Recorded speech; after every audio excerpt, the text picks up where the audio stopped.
Now crop variety improvement के बारे में, जो कि हमारा पार्ट 2 है। नाउ कुछ ऑब्जेक्टिव्स हम लोग मान के चलते हैं। What are the objectives? Like crop variety improvement are, first reason is high yielding, second is your improved quality, third is your resistance to undesirable biotic and abiotic stresses, or you can say change in maturity duration, या water adaptability के बारे में, या climatic conditions को देखते हुए varieties of saline soil और कुछ एग्रोमेनिक कैरेक्टरिस्टिक्स को दिमाग में रख के हम लोग क्रॉप वैरायटी इंप्रूवमेंट के बारे में पढ़ेंगे। अब अगर मैं पहला पॉइंट लेके आगे बढ़ूं, that is high yield. High yield का मतलब क्या है? अगर मुझे प्रोडक्टिविटी बढ़ाना है अपने क्रॉप का, अगर मुझे प्रोडक्टिविटी बढ़ाना है अपने क्रॉप का पर एकड़ के माध्यम से, तो मुझे हाई यील्डिंग टेक्निक्स जानना पड़ेंगे। ये हाई यील्डिंग टेक्निक्स में आपका पिछला पार्ट उठ के आएगा, दैट इज हाइब्रिडाइजेशन। अब क्रॉप वैरायटी इंप्रूवमेंट का पहला पार्ट ये था कि इंप्रूवमेंट का मतलब क्या है। Improvement in variety means to develop the varieties with desired characters such as high yielding, better qualities, resistance to disease and pest controlling। ये कुछ पर्टिकुलर पार्ट को लेके हम लोग कल क्रॉप इंप्रूवमेंट के बारे में बात कर रहे थे। नाउ अगर इस चीज को दिमाग में रखें तो प्लांट ब्रीडिंग क्या होता है, क्योंकि क्रॉप यील्डिंग जो होता है कि क्रॉप वैरायटी को इंप्रूव कैसे करेंगे। क्रॉप वैरायटी को अगर मुझे इंप्रूव करना है तो ऑटोमेटिकली प्लांट ब्रीडिंग। तो प्लांट ब्रीडिंग एक आसान तरीका है जिससे मैं जेनेटिकली क्रॉप को ब्रीड करवा सकता हूं।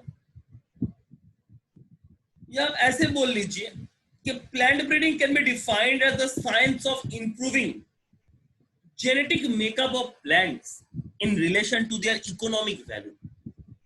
तो ऑटोमेटिकली इकोनॉमिक वैल्यूज के ऊपर अगर आपको कोई चीज आगे बढ़ाना है, बहुत सारे वैरायटीज होते हैं जो जिसको आप लोग सिलेक्ट करते हैं ब्रीडिंग प्लांट्स के लिए, डिजीज रेजिस्टेंस के मामले में या फर्टिलाइजर के रिस्पॉन्सिबिलिटी के मामले में।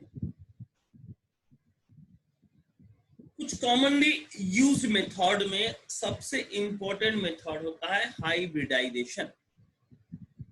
ये ऐसा एक प्रोसेस है जिसके माध्यम से हम लोग क्रॉस ब्रीड तैयार करते हैं। इसका मतलब है crossing two genetically dissimilar plants, crossing two genetically dissimilar plants to obtain our desired traits.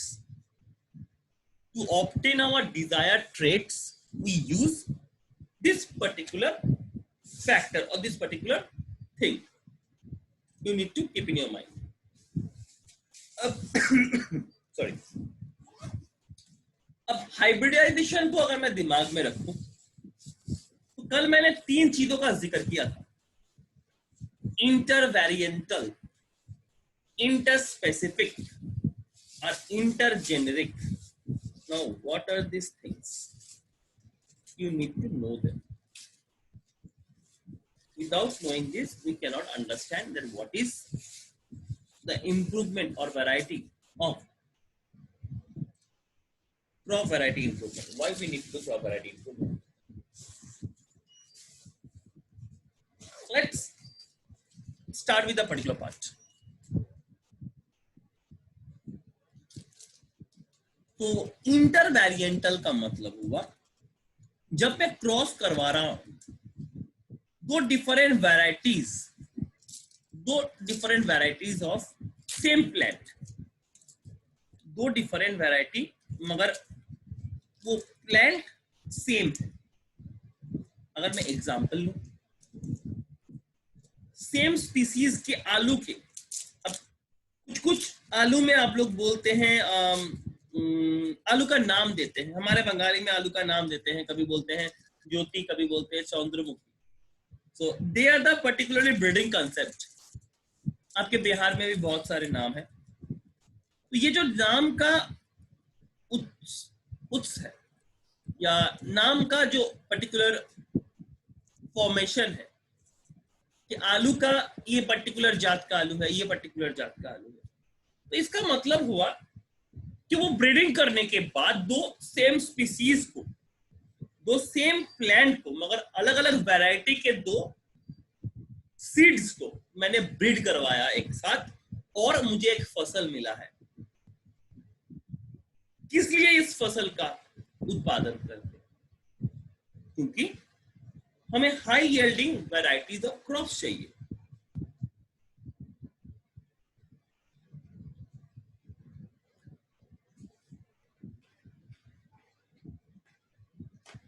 अगर मुझे high yielding variety of crop चाहिए तो cross between two different varieties of same plant.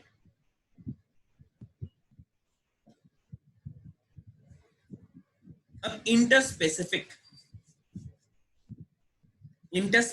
में हम लोग दो डिफरेंट स्पीसीज को क्रॉस कराएंगे, मगर उनका जेनस सेम होगा। दो डिफरेंट स्पीसीज को क्रॉस करवाएंगे मगर उसका जेनस सेम होगा। इससे क्या होता है? अगर मैं ये काम करता हूं तो ऑटोमेटिकली मेरा प्लांट या मेरा क्रॉप जो उगेगा that will be resistant to diseases। अगर इंटरजेनरिक होता है, डिफरेंट जेनस के बीच अगर मैं क्रॉस करवाता हूं, डिफरेंट जेनस के बीच अगर मैं क्रॉप को क्रॉस करवाता हूं तो मैं बोलूंगा इंटरजेनरिक। तो इंटरवेरेंटियल, इंटरस्पेसिफिक और इंटरजेनरिक, ये तीन पार्ट हमें मिल रहा है हाइब्रिडाइजेशन से। आपको दिमाग में रखना होगा क्योंकि क्वेश्चन आपसे पूछा जाएगा। पिछले साल भी मैंने ये बात बताया था और क्वेश्चन भी आया था।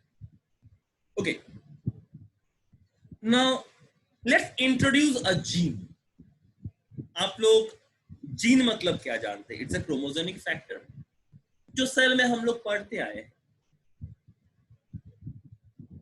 तो हाइब्रिडाइजेशन में जब जीन का इंट्रोडक्शन करते हैं, अपना डिजायर कैरेक्टरिस्टिक्स के साथ मैं दो प्लांट को क्रॉस करवा एक पर्टिकुलर क्रॉप का निर्माण कर रहा हूं, जिसको हम लोग बोलते हैं genetically modified crops. Genetically modified crops. अब ये जेनेटिफाइड मॉडिफाइड क्रॉप क्यों करवाएंगे? पहला reason, new varieties of crops मिलेंगे हमें। अलग अलग ज्योग्राफिकल एरियाज को देखते हुए हम लोग उसका निर्माण करते हैं। अब जो सीड्स होते हैं वो गुड क्वालिटी के होना चाहिए कि वो जर्मिनेट करे सेम कंडीशंस में। डाइवर्स कंडीशंस या डाइवर्स क्लाइमेटिक कंडीशंस में वो फेवरेबल होना चाहिए। ये हमारे कल्टीवेशन प्रैक्टिसेस का एक पार्ट है। अब मेन ऑब्जेक्टिव्स के बारे में मैंने आपको कहा था। इस पार्ट को मैंने इसलिए आपको बोला क्योंकि कल लास्ट टाइम में जब इस पार्ट का मैंने डिस्क्रिप्शन किया था, so it was not clear, that's why I made it some more clear about it। अब objectives of crop variety improvement का बात करेंगे। जैसे मैंने कहा हाई यील्डिंग के बारे में आपको बता चुका हूं। इंप्रूव क्वालिटी के बारे में अगर बोलूं तो सिंपली मैं बोल सकता हूं कि as human beings have become health conscious, all human beings we have become health conscious, so the stress of the quality of food with increasing taste and nutrient value. आज हमें कोई भी खाना चाहिए तो उसका टेस्ट अच्छा होना चाहिए। तो इस टेस्ट के ऊपर साइंटिस्टों ने जब काम किया तब उस पर्टिकुलर चीजों को इम्प्रूव क्वालिटी में बदल दिया, और इसी चीज को हम लोग इम्प्रूव क्वालिटी कहेंगे। और ये क्रॉप टू क्रॉप वेरी करता है। अब अगर मैं ले लूं व्हीट का, प्रोटीन का, तो बेकिंग क्वालिटी एक ऐसा पार्ट होता है जो कि wheat protein quality in pulses, oil quality in oil seeds, या fruit and vegetable preserving quality, ये जो पर्टिकुलर पार्ट है इनको दिमाग में रख के हम लोग इम्प्रूव क्वालिटी का क्रॉप बनाने का सोचते हैं। Now, resistance to undesirable biotic and abiotic stresses. If I tell you about the crop production,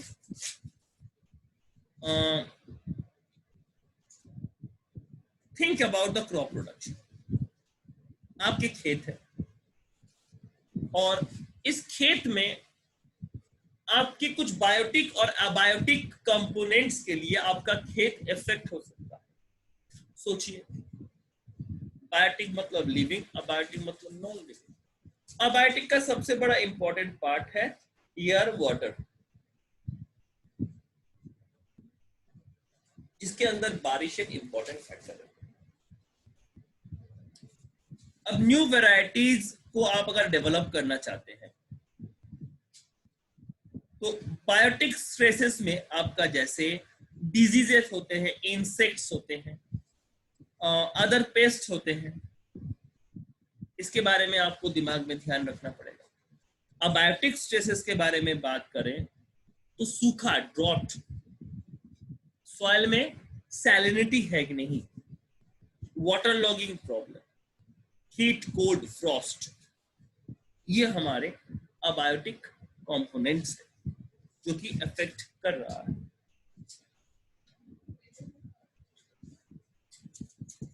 okay,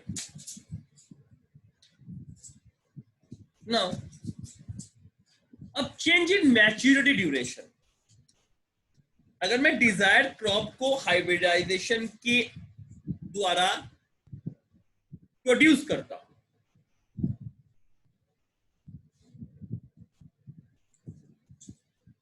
तो मैच्योरिटी ड्यूरेशन बदलेगा। हमें चाहिए कम समय में हमारा खेती आ जाए। जहां पे 6 महीने का समय लगता था, अगर मैं इंप्रूवमेंट टेक्निक लगाऊंगा तो ऑटोमेटिकली वो मेरा 4 महीना होगा, 3.5 महीना हो सकता है, उससे भी मेरा 2 महीने का फायदा है। तो ये दिमाग में रख के अगर हम लोग आगे बढ़े तो मैच्योरिटी ड्यूरेशन एक बड़ा फैक्टर होता है सोइंग के लिए या हार्वेस्टिंग के लिए। So in English we can say that the shorter duration of crops from sowing to harvesting is more economical for the farmer, because the maturity period of some long duration crop can be reduced, and these crops can be used along with short duration crops in mixed cropping or multiple cropping. तो mix cropping या multiple cropping के माध्यम से हम लोग इस चीज का लाभ उठा सकते हैं। इससे हमारा फायदा क्या होगा?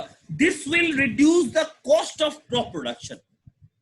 This will reduce the cost of crop production. Uniform maturity, if there is a uniform maturity, then the harvesting process will be easy and it reduces the loss during harvesting. अगर इन पॉइंट्स को मैं दिमाग में रखूं, then using this technique, that short duration crops, so farmer can grow multiple round of crops in a year or a season. So change in maturity duration is a particular part you need to know. Now, according to the area, we have different types of crops. By hybridization, it has produced. If I give you some example of cereals in which we have rice, like IR36, Jaya, Padma, Pusa, 205. These are the name of the rice. These are the name of rice. Few example with wheat, सोनारा 64, ये बहुत ही famous wheat होता है, सोनारा 64. It's called सोनारा 64, सोनालिका, कल्याण सोना, हीरा मोती and Arjun. हीरा मोती and Arjun. This part are been described. अगर मैं मेज का बात करूं तो गंगा 5, गंगा 101, शक्ति, डेक्कन हाइब्रिड, ये कुछ नाम है जो सेरेल्स के मामले में काम आएंगे. अगर मैं पल्सेस के बारे में बात करूं जिसमें प्रोटीन मिलता है हमें, उड़द बीन मतलब उड़द दाल के बारे में बात करूं तो T9, को 5, पैंट 430. अगर मूंग दाल के बात करूं तो आशा K851, PS16, ये कुछ कॉमन है, कॉमन पल्सेस का नाम है. अगर ऑयल सीड के बारे में बात करूं तो ग्राउंडनट में Kaushal is very famous. N37 MH2 is also famous. Mustard oil में अग्नि, RH30 क्रांति, पूसा गोल्ड. सोयाबीन में गौरव, पूसा 24, PK327. सनफ्लावर ऑयल में अरुण, पारस और एक था शायद याद नहीं आ रहा है, BS1 या BS2, आई थिंक BS1. तो ये जो पर्टिकुलर मैंने आपको इम्प्रूव क्रॉप का एग्जांपल बताया, ये कहां काम में आएंगे?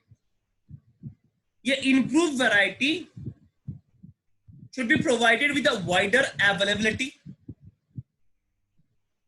So the stabilizing of the crop production under the different region and the environmental condition should be same. Single variety can be grown under different climatic conditions. So my main idea is to grow different climatic condition, one crop in different climatic condition. एक crop जो मैं गर्मी में भी कर सकता हूं और ठंडे में भी उसका भी थोड़ा उगाई हो सकता है. तो वाटर अवेलेबिलिटी के ऊपर न्यू रीजन और क्लाइमेट के साथ मिला के क्रॉप को आगे बढ़ाना है. That is the target. अब एक पार्ट मैंने आपको कहा था एग्रोनॉमिक. अगर मैं एग्रोनॉमिक का बात करूं, अच्छा एग्रोनॉमिक में बात नहीं आती. पहले वैरायटीज फॉर सैलाइन सॉइल, ये एक पॉइंट हमारे पास है. अगर मैं वैरायटी ऑफ सैलाइन सॉइल का बात करूं तो आप भी जानते हैं कि मिट्टी का अलग अलग पार्ट होता है.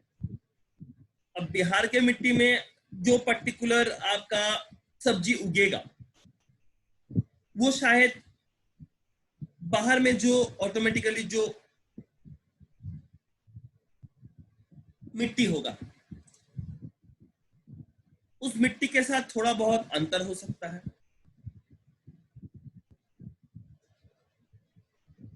तो मेरा कहने का ये मतलब है कि डिफरेंट एरिया में डिफरेंट टाइप ऑफ सॉइल मिलते हैं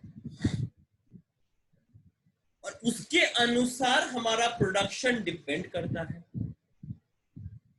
कभी सॉइल का अच्छा होने में हमारा प्रोडक्शन बढ़ जाता है, कभी सॉइल का खराब होने में प्रोडक्शन बढ़ जाता है.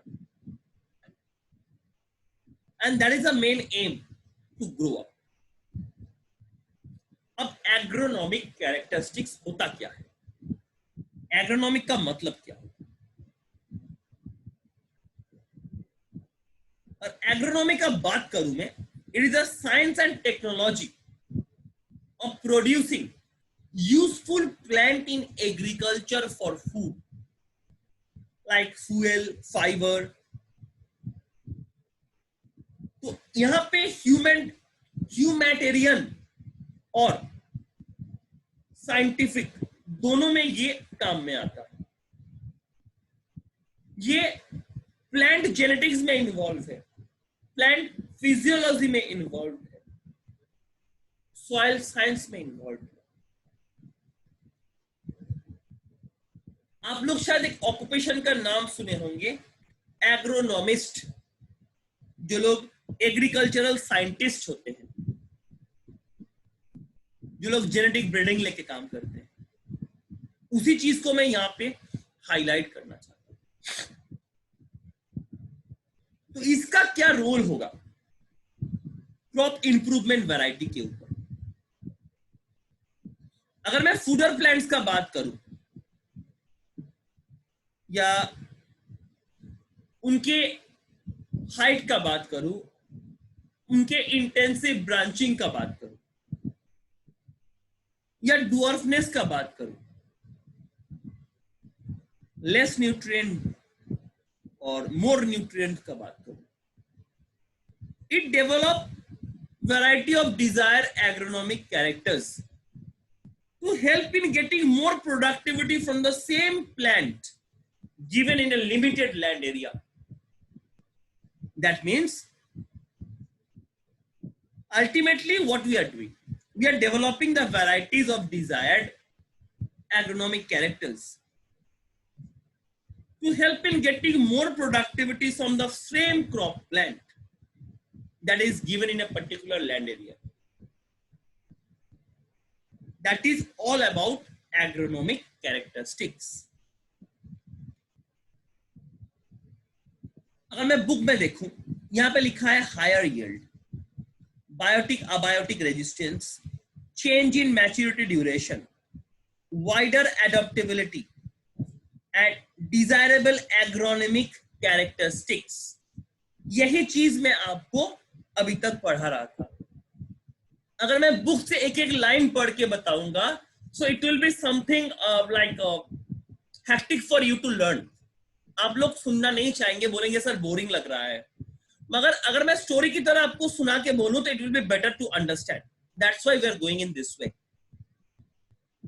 आप लोग अगर इस बुक से पर्टिकुलर पार्ट को पढ़ेंगे तो मैंने जो जो चीज आपको बताया है वही चीज यहां पे लिखा हुआ है। Might be mixing up with your Hindi and English both. Now our next topic will be crop production management. What is this? If we talk about crop production management, then the first foremost thing comes in our mind is the low cost production practices, high cost production practices. अब सीधी तरीके से अगर बात करूं,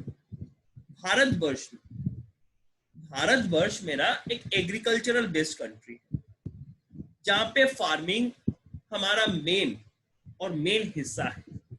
वो small हो चाहे large हो, फार्मिंग 70% घर में कॉमन दिखा जाता है।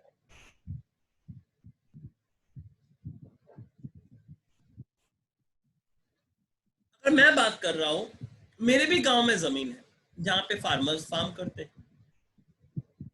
बहुत ज्यादा नहीं तो थोड़ा बहुत जानते हैं। आप लोगों पे भी घर में जमीन है, उसमें खेती बाड़ी होता है। अब एक्टिवली अगर इस चीजों को आप देखें तो क्रॉप प्रोडक्शन मैनेजमेंट का मतलब हुआ जब आप फार्मिंग प्रैक्टिसेस या डिफरेंट फार्मिंग प्रैक्टिसेस और एग्रीकल्चरल टेक्नोलॉजी को एक साथ मिला के अप्लाई करते हैं, that is called crop production management. We can say that between farming practices and agricultural technology, there is a direct correlation between economical condition of a farmer. बड़ा area है तो ट्रैक्टर है, छोटा फार्मर है तो plough से काम चला रहा है। Now according to the status, according to the status, the information and the communication technology are also limited. तो मैं ये निर्णय ले सकता हूं कि द क्रॉपिंग सिस्टम और प्रोडक्शन प्रैक्टिसेस डिपेंड करता है फार्मर्स के परचेसिंग कैपेसिटी पे।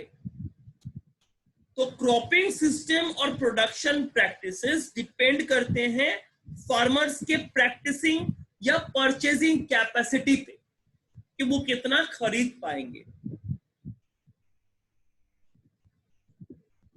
अब अगर मैं इनको डिवाइड करूं तो एक पर्टिकुलर एरिया में नो प्रोडक्शन प्रैक्टिसेस या low cost of production practices, low cost of production practices, high cost of production practices.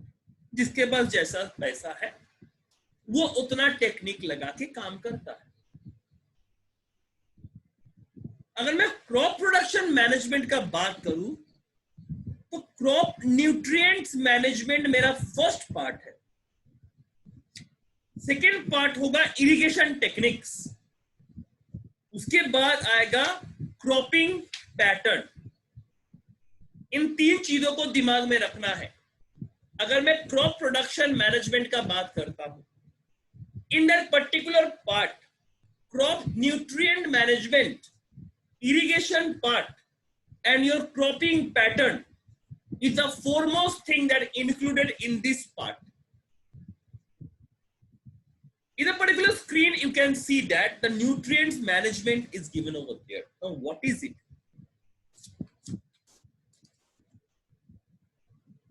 If we take example, okay, now plant needs certain chemical elements for their growth. Growth hormones, cytokinins and auxin. अब growth hormone पे अभी नहीं जाऊंगा मैं, आप जान लीजिए आपको बोल दिए हैं ऑक्सिन और साइटोकाइनेस दो ग्रोथ रेगुलेटर हार्मोन है। जो जीआरएस है, अभी जीआरएस को लेके अभी बात नहीं करना है। अगर मैं बोलता हूं कि केमिकल एलिमेंट्स लगते हैं ग्रोथ के लिए, डेवलपमेंट के लिए, उनके मेटाबॉलिक एक्टिविटीज के लिए,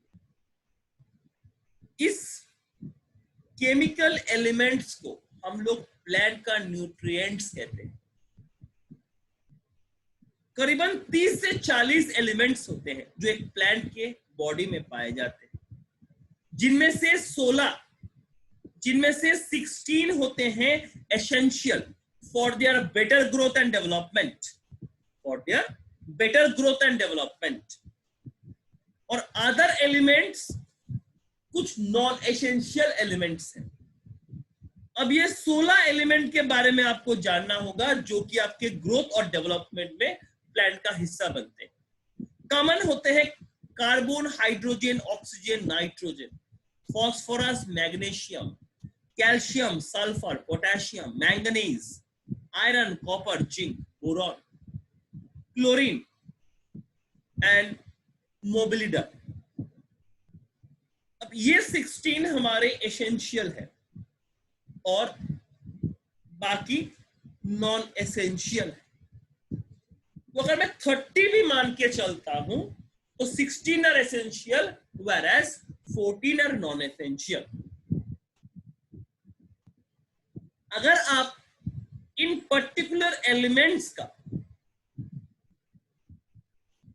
आप लोग को हिंदी में क्या कहते हैं उसको, जहां से उत्पन्न होता है कोई चीज, तो ये अगर मैं 16 एलिमेंट्स का बात करूं तो ये उत्पन्न हो रहा है एयर, वाटर और सॉइल से।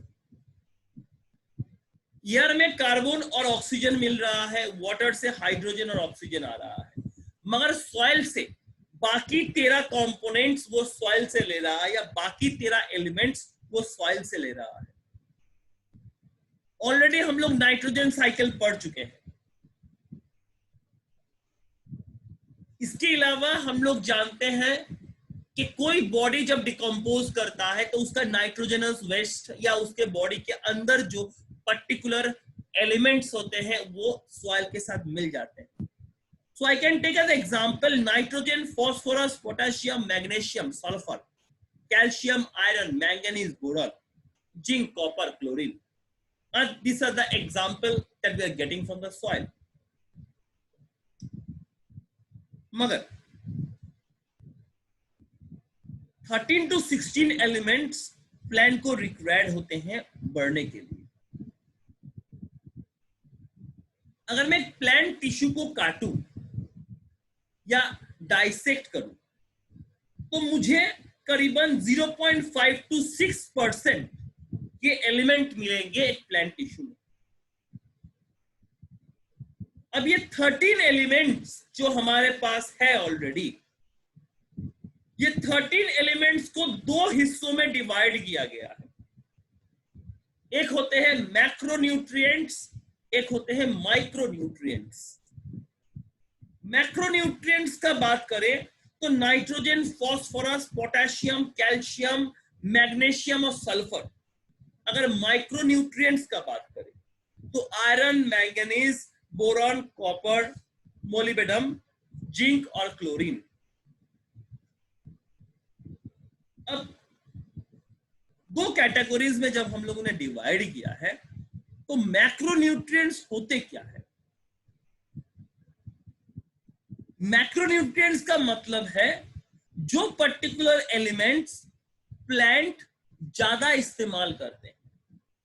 In easy English, you can say macronutrients are those elements which are utilized by plants in large quantities.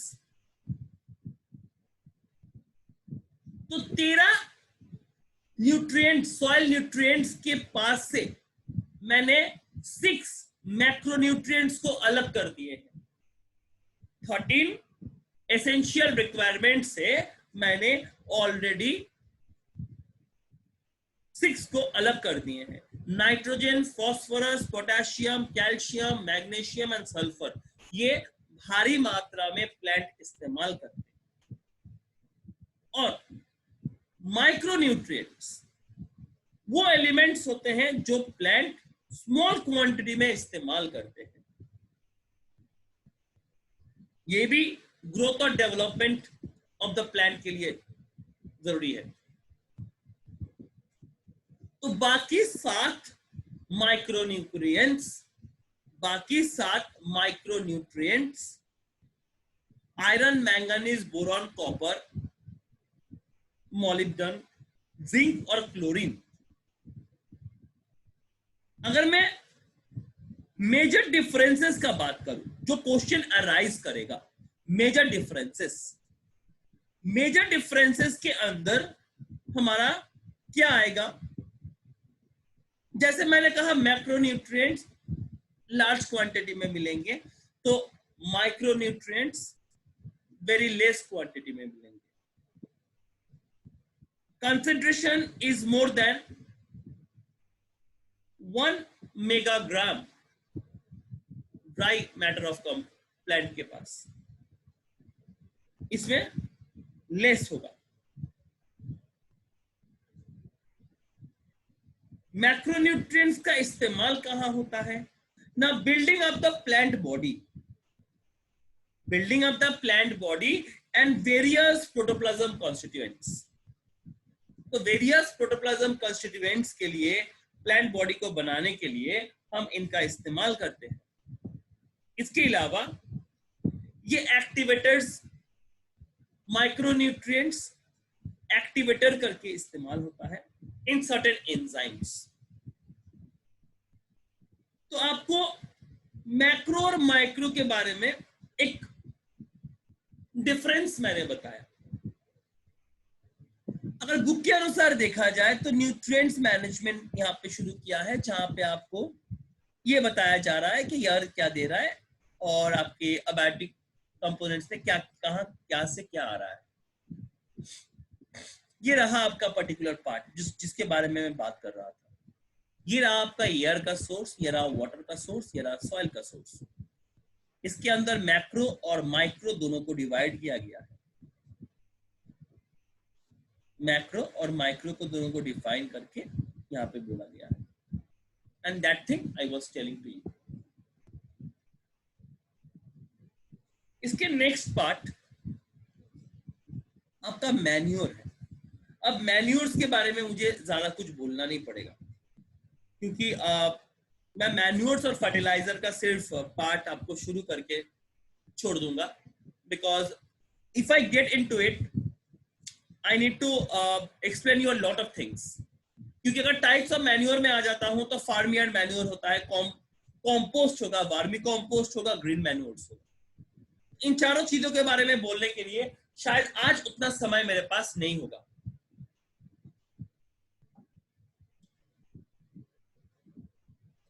So, manures and fertilizers. अब हम लोग अभी थोड़ी देर पहले रिपीटेड कल्टीवेशन का बात कर रहे थे कि सेम क्रॉप को सेम एग्रीकल्चर लैंड के ऊपर डिप्लीट करना है, सॉरी उगाना है, तो ऑटोमेटिकली हमारा मिनरल न्यूट्रिएंट्स लेस होता जाएगा।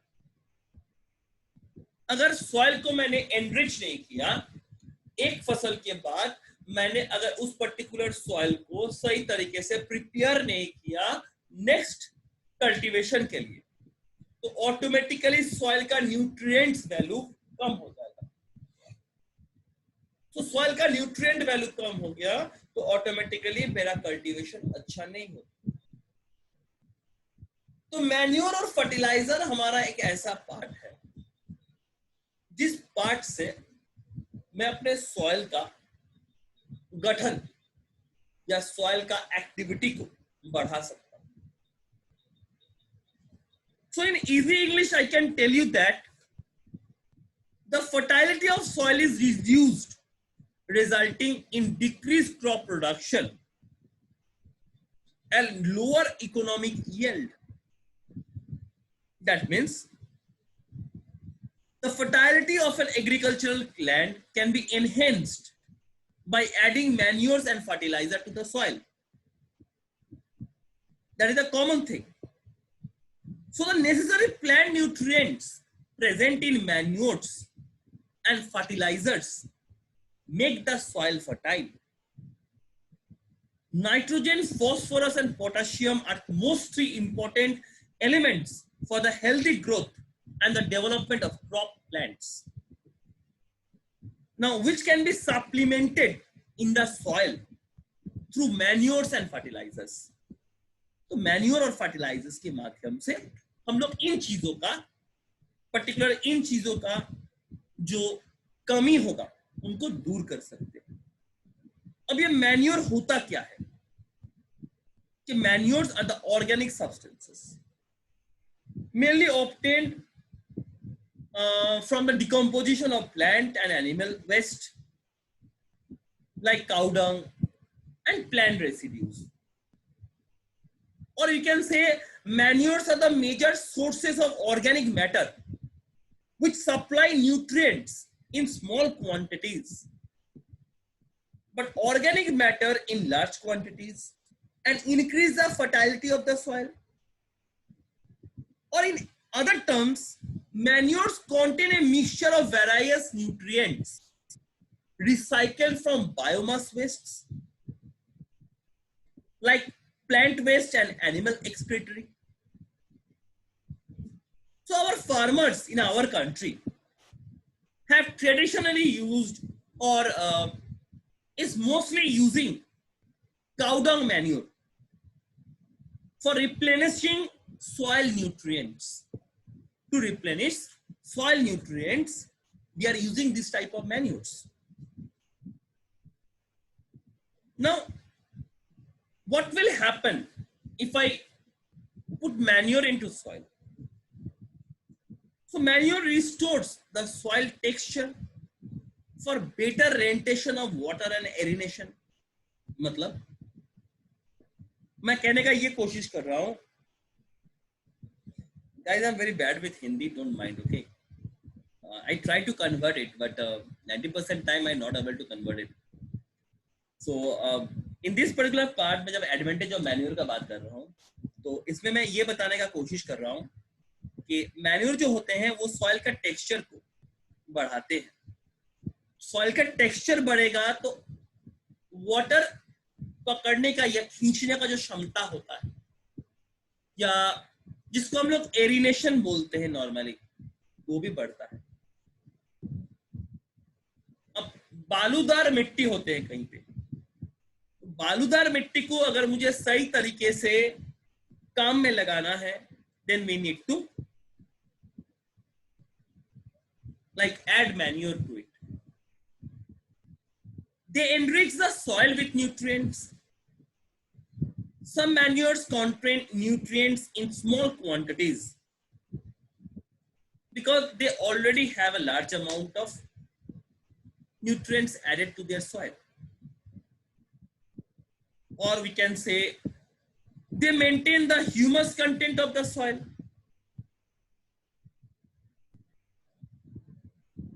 Organic manures like it provide food for the soil organisms.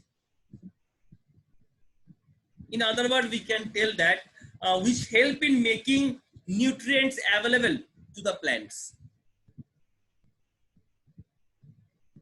Fewer biological waste materials, which are very advantageous as it protects our environment from the harmful effects of extensive or excessive use of fertilizers.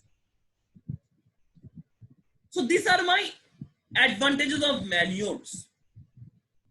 Now on the next class, that means on the next Monday and Tuesday, we are going to again start with the types of manures.